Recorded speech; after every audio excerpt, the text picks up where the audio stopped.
Welcome to Jack and Jake Talk Show, where we talk about science theories and all the above. I'm Jake. And I'm Jack. What are we talking about today, Jack? All right, Jake, today we're talking about invasive species. So what do you know about invasive species? I know that they're basically in places that they shouldn't be, That sounds pretty accurate. Yeah. which is kind of like a lame kind of version of fact of what it is. Yeah, what do you know? Well, I mean, I looked up the definition. It depends on who you ask. Okay. For example, I pulled up the U.S. Department of Agriculture, their website. There's an executive order out with the federal government, and they defined the term. So it's any non-native or alien to the ecosystem under consideration. And it's a species that the introduction is likely to cause or does cause economic or environmental harm or harm to human health. So yeah, there's definitely a negative connotation attached. Especially the part about talking about human health. Yeah, Yeah. I was reading up on it too, and it seems like in the overwhelming majority of examples, if you have a species of animal or plant and it's not where it's supposed to be, it's usually not a good thing. There are a few weird cases where it's neutral or beneficial, actually. Um, we can talk about those too, but usually it's if you have a species that's not where it's supposed to be, it's going to cause all sorts of problems, so for people and for the environment. Gotcha. Gotcha. I know we had kind of talked earlier about, different kind of species that we were going to talk about today. Um, so I did do a little bit of research on, do you know what a snakehead is? I have no idea what a snakehead is. Let's see what you got. So it's a fish. All right. I'm going to quick Okay. just share to show what it is. So it's a type of fish that is invasive to, I mean, a lot of the US. Um, And let me pull up the picture when it comes up. Um, it's not the nicest looking of fish, and you can smoke them. But yeah, Well, it's got a mean name to start off. Oh wow, look at that. yeah, they're nasty looking. That's Uh, downright prehistoric. yep. And I believe originally it had came from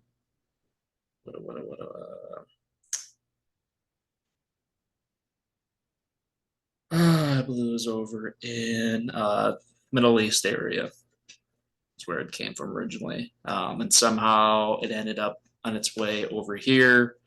Um, and a reminder to people too, like we're not scientists and perfectionists if we mess a couple things up. Um, but so one of the dangers of it is if they get into a pond or a river system, is they do take up and eat a lot of the natural fish that are in the area for competition wise. And they flourish like crazy.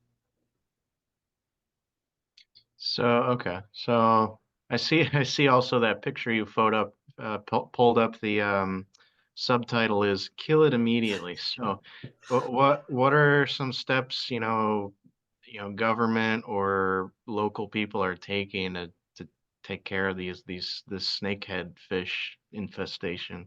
Well, I do know that some people eat it, and Okay. I've tried some of it once, and it doesn't taste the best. Um, and I know similar to like say carbonol, it what won't work because they don't flourish as much as some of the Asian carp is doing that electrifying of the water. Man, you can get them, but you're also going to get a bunch of other species with it. The biggest thing is if you catch one, don't put it back in the water. Yeah.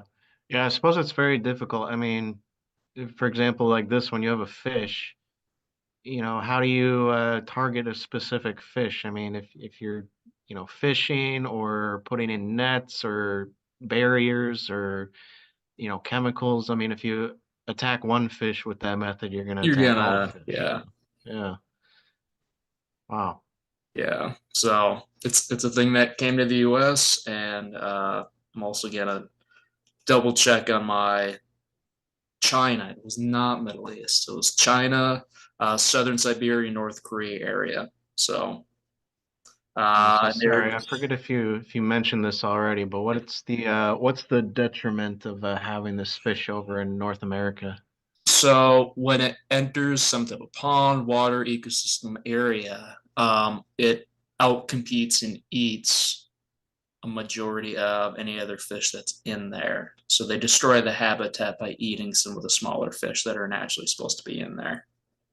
Okay, I got you. You ever heard of dogfish, Jake?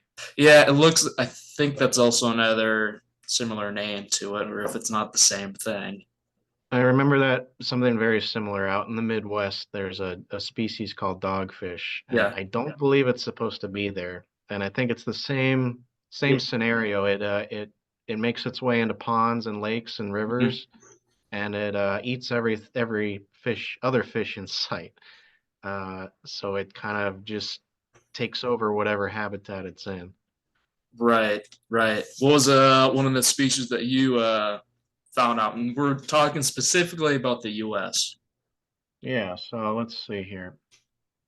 There were two that kind of caught my eye. I mean, I did some research and there's dozens of species you could Yeah. talk about, but the first one that I found was the spotted lanternfly. You ever seen these, Okay. Jake? Now, or it looks like just a moth. It kind of does. So it's really interesting. Here's the life cycle. And so they start out as these little tiny black and white nymphs. And they're Hmm. about the size of, I don't know, like a peppercorn. Okay. Um, and you'll find them. They're these little black and white bugs. They kind of congregate on leaves and plant stems, and they really kind of cluster on like one particular plant. Um, and then they'll get slowly bigger. They'll start to change color. You see that fourth stage, they're kind of Mhm. reddish.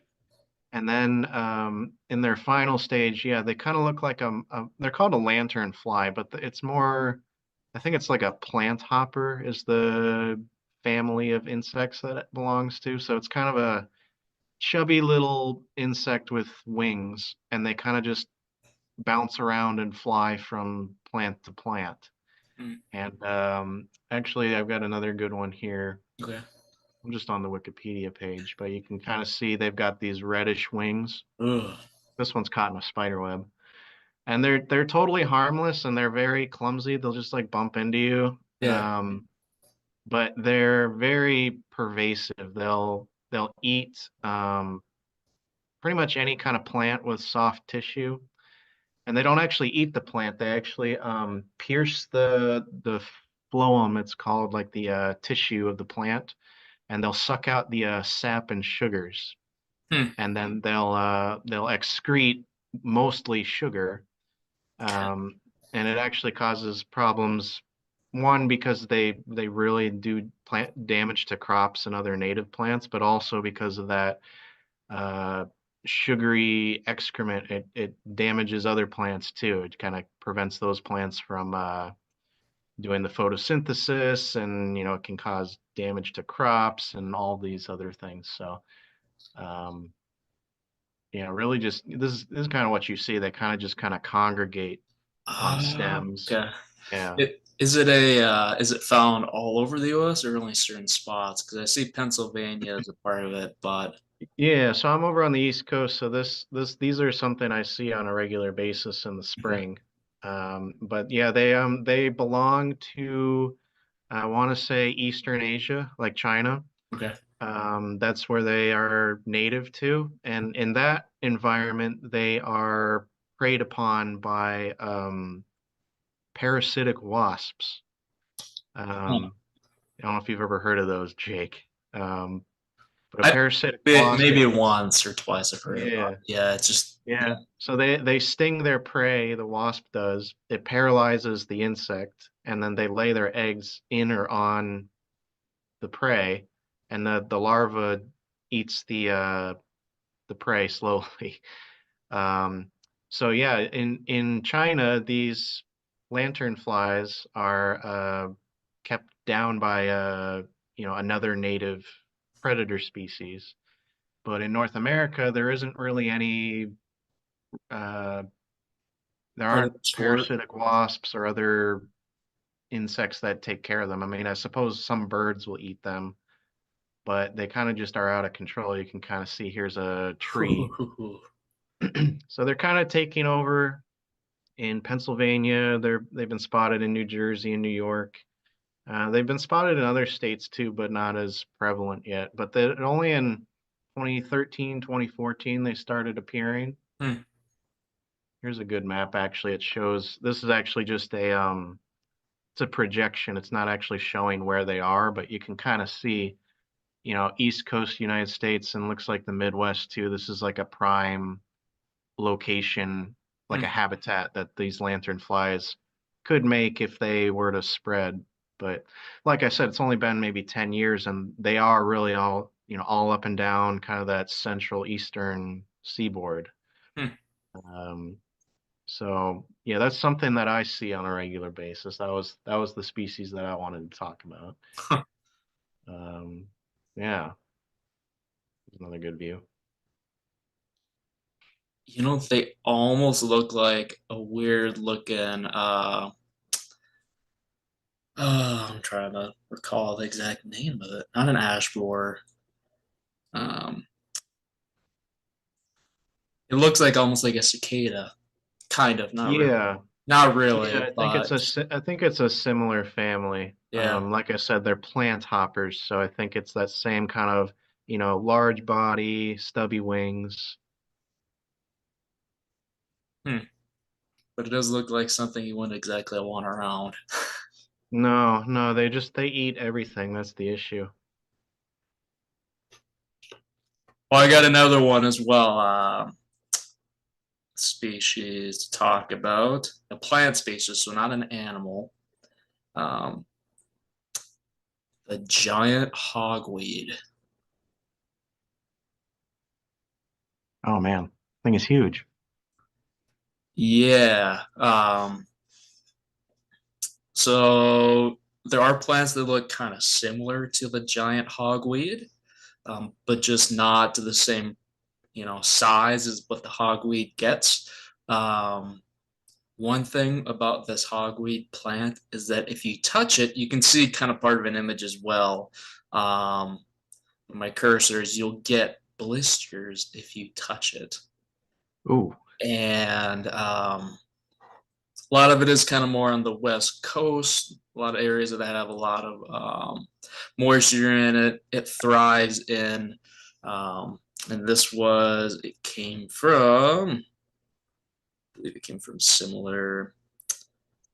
Uh,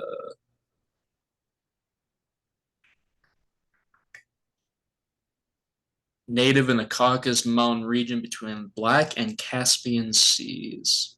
Um, Parts of Ontario, you can find it as well. Um, but the nasty thing, a part of it is the boil piece. And since it looks similar to so many other the type of plants that you would see out, you weren't thinking anything of it of touching it, and you can get the blisters within 48 hours of touching it. So you have touched it and think, oh, I'm good to go, and then these blisters can show up. There's some oh, other, what a nasty surprise. yeah, and it was a plant that had like there's another kind of nasty looking picture, but they're pretty toxic, nasty looking things. Um, would not, yeah, like I said, So is it unfortunately, so yeah, it's not an allergic reaction? Is that like some sort of chemical in the plant?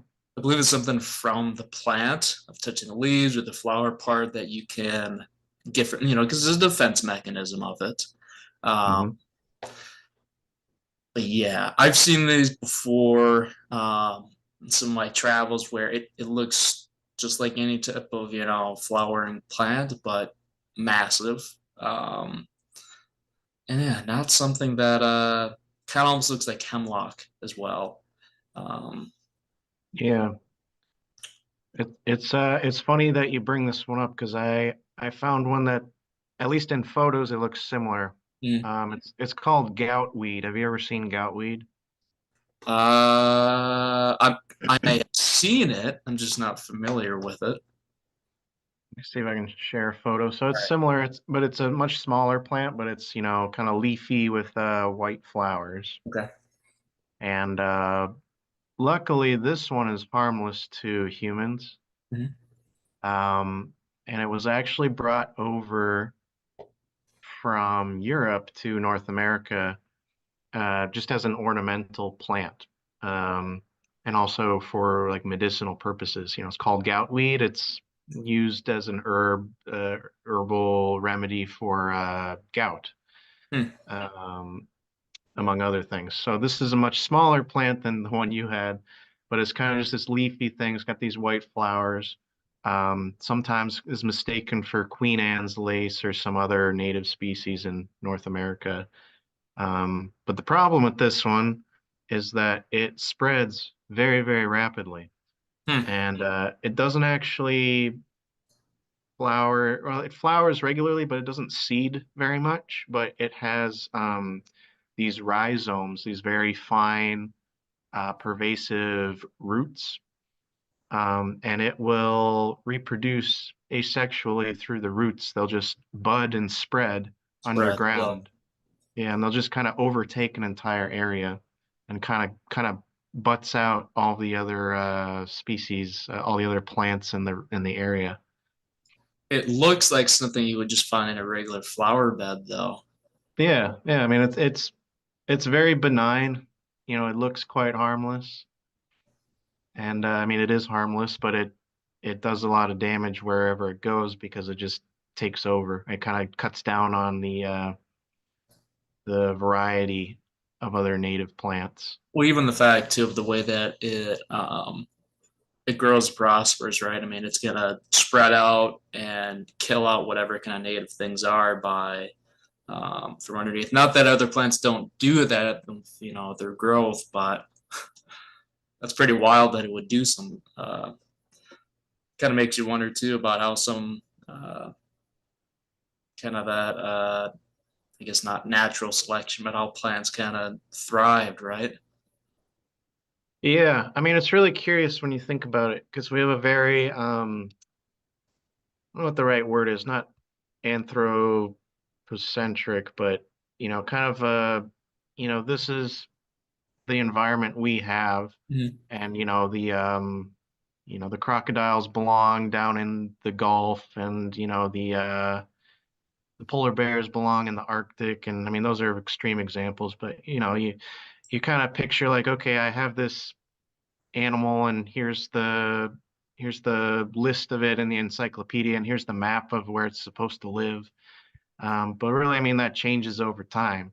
Mhm. um, Depends on who you ask. There are a few people who say that species encroachment is a normal thing, and it's kind of the way of evolution in nature, and things change over time. Some species die out, some expand. I think largely the consensus, though, is that because a lot of it is human driven in the modern age, with trade and transportation, that it's really kind of accelerated. And that's kind of the problem. Well, even consider too, like, I mean, if some type of flower seed, landed on your boat, right, without you attempting to put it on there, and it gets to an island or a different continent, I mean, are you part of the problem or not? It was also that plant was being smart enough to somehow land one of its, seeds onto that.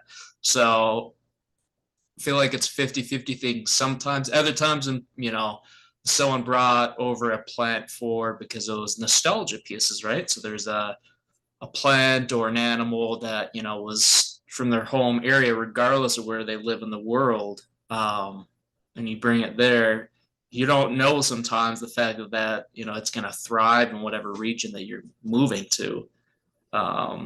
So yes, we we as humans are the cause of a lot of it sometimes, but at other times too, as you brought up, um, about scientists believing that sometimes also it's a survivalist mechanism, right? Is that they're sticking around or doing whatever they can to survive. Yeah, yeah, exactly. I um I did want I did have one positive example, which I Yeah. wanted to highlight, just, Yeah. so that we're not, too down in the dumps about invasive species. Yeah. So I found actually that this bird here, this southwestern willow flycatcher, it's a North American species that's endangered. And there's actually a species of plant called a tamarisk. Okay. And the tamarisk is actually a really good habitat for this flycatcher bird. But the catch is that the tamarisk plant doesn't belong in North America. Hmm. But with the current habitat of the flycatcher, that's the only plant it can really use as a nest, as a habitat. Hmm. And so while it could be argued, okay, that tamarisk plant shouldn't be here. It's actually keeping this other endangered species of bird. Uh, it's keeping it around, which I thought was kind of interesting. Hmm. The positives, right? There's a positive. Yeah, yeah, Yeah. But that's kind of wild to the fact, that's the one plant that it'll, you know, I guess it's the same thing if you look at panda bears and what they eat or koala bears, right? They only live and thrive in certain environments, uh, which makes you wonder too when they talk about, and this is kind of way off subject, us traveling to Mars, right? But if we somehow bring some type of plant that's gonna invade there, right? You never know. You never know. yeah. I mean, there's all sorts of ethical questions. Some people might argue, Mars is a different planet. It has its own not ecosystem. We think there's nothing alive there at the moment. But if you took something there and maybe someday far in the future terraformed the planet, should we introduce new species to a new planet? Uh, you would destroy all of the previous history and status of that world, but at the same time, you're bringing new life to it. So it's Yeah, interesting. Like, because I what mean, is, you can look at us on Earth, yeah, right? You have some type of, you could call it a weed of, say, a dandelion, right? Dandelions are mhm. found all over the place, but other than a flower, it could be considered just, a weed to some places. And then suddenly you bring the dandelion to Mars, and what if it's the only thing that thrives? I mean, which I don't believe that it would just be the only thing that could thrive, but That would be pretty apparently, funny. The dandelion planet. because apparently, from what I mean, regardless of the science behind it in The Martian, right? That movie, they're showing that apparently potatoes they could survive there. There you go. That would be interesting. And then being like, um, looking up into space, and if you had a really sharp looking telescope and you looked at Mars, and all you would see is that instead of being the red planet, it was the yellow planet because of all the dandelions that. And then you'd have that one astronaut who'd be looking up in space and be like, I did that. Pros and cons, right? Yeah, exactly. Well, everyone, thanks for watching, and this is our first return, the revival of the Jack and Jake talk from originally we're on a podcast, and now we're doing this YouTube online piece. Hope that you'll come back and give us some thoughts of maybe some ideas of topics that we should cover. We do science theories and all the above. Um, yeah, in the comments, kind of thoughts of different things that we should talk about. Jack, what are we talking about? Every couple weeks, we'll be releasing a new video. Jack, what are we talking about next time? Next time, Jake, we're going to be talking about hollow earth theory. It's going to be an interesting one. Very interesting. Really, really Yeah. good one. Thanks again, everyone, for watching and listening, and we'll see you next time.